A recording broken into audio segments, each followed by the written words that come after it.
Hello everyone, mag-try tayong magluto ng yung kamuti Q, pero walang mantika. I-try natin. Sige, meron tayong kamuti Q, naka-slice na po siya. Ano lang siya, para manipis yung Tapos, gagamitin ko yung salad master skillet ko. So, ito na. Wala tayong mantikang gagamitin. So, tingnan natin. At may sugar, brown sugar dito. So, unang-una, lagyan lang natin ng brown sugar dito. Hindi pa hindi naka-preheat. Ano pa lang, malamig siya. So, lagyan natin. Ikaw na yung bahala kung gaano ka dami yung sugar na ilagay mo. Kung gusto mong very sweet yung sweet potato mo. Ayun, kamuti Q. Tingnan natin, kamuti Q na walang tuhog-tuhog na. So, yan. Generous talaga ako sa sugar. Tapos, ilagay natin dito yung mga kamuti natin. Kasi kamuti Q to, so wag natin kalimutan yung mga kamuti. Kasi hindi magiging kamuti Q kung walang kamuti. So, ito lang. Okay naman siya siya. Haluin naman natin mamaya. So, para isahan na lang siya. Lagyan natin ng kunti pero maraming sugar para hindi na tayo magbaliktad mamaya. So, lang. Ikaw yung bahala sa sugar. Ilagay mo. Dami kasing kamuti dito. Dalawa lang to. Gusto ko isahan na eh. Tingnan natin. Maluto ba to? Ayan. So,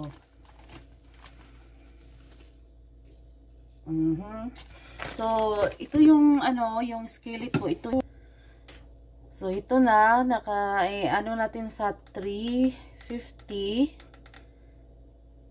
Kasi Fahrenheit yung ko, hindi Celsius. So, Fahrenheit. Pag sa Celsius to, nasa 190 yata to. 350. Ayun. So, ilagay ko ng mga 15 minutes. Kasi marami siya. 15 minutes.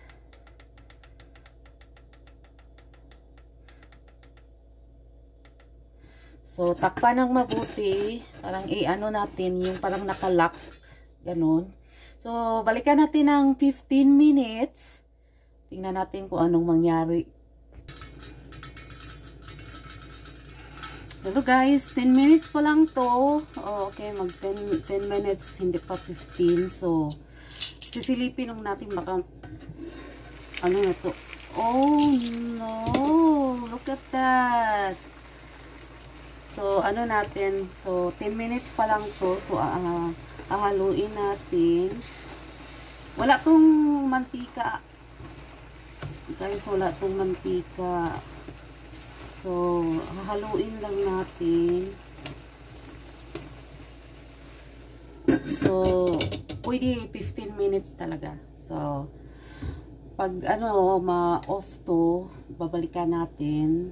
At saka another 10 to 15 minutes. Tingnan natin. So, ito na. Naka-off na siya. So, tapos na yung first 15 minutes natin. So, tingnan natin kung luto na ba yung kamote. Oh, luto na siya. Tingnan nyo. Na siya. So, hahaluin natin. Parang na siya. Oo. Nag-caramelize na yung sugar. So, kailangan haluin natin para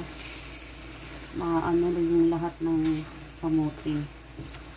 So, yan, halo-halo lang. Wow! Walang oil to. So, medyo healthy siya. Healthy talaga. Ikaw yung bahala kung gaano kadami yung sugar mo.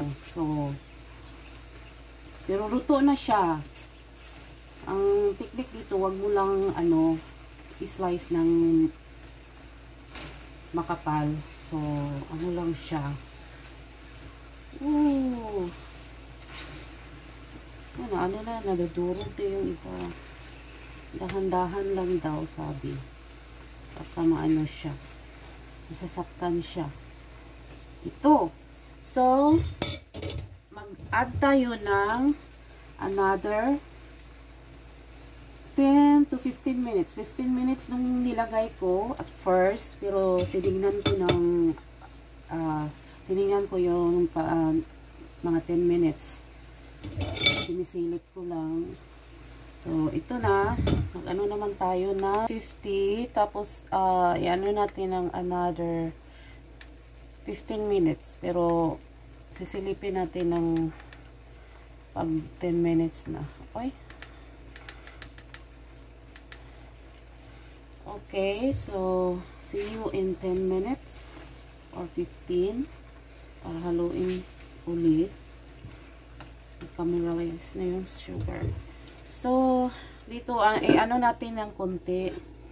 Ano siya, crack ng konti para yung sugar, maano siya. Ma-cameralize. Cameralize. So, see you in 10 to 15 minutes. Tingnan natin anong mangyari. Hello. So, ano pa lang siya? 5 minutes. Ano ko na siya? Luto na siya, guys. So, hindi na siya kailangan ng another 15 minutes. 5 minutes na lang. Pag kayo. So, 5 minutes. Ito na. Ganda ng ano niya, oh.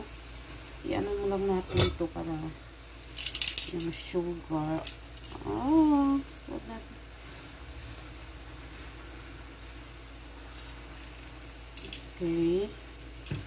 Ganon.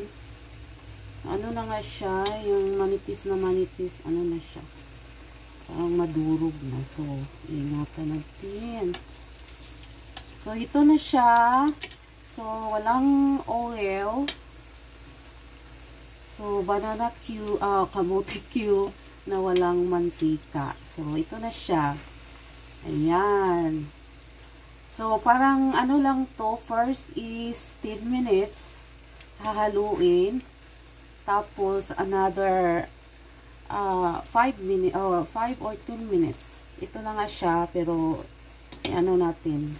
Para tumikit yung caramelized na sugar. So, ito na siya.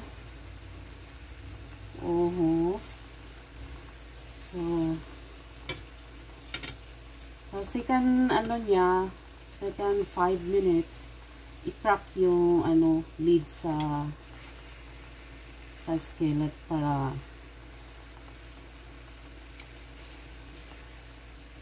maano yung sugar niya. So, ito na. Pwede na to. Ayan. So, ito yung ano natin. So, ito yung kamote Q na walang mantika. Ito na. Tikiman na. Kainan na. So, ito na yung finished product. Ang ating kamote Q na walang mantika. Ito na siya. Galing.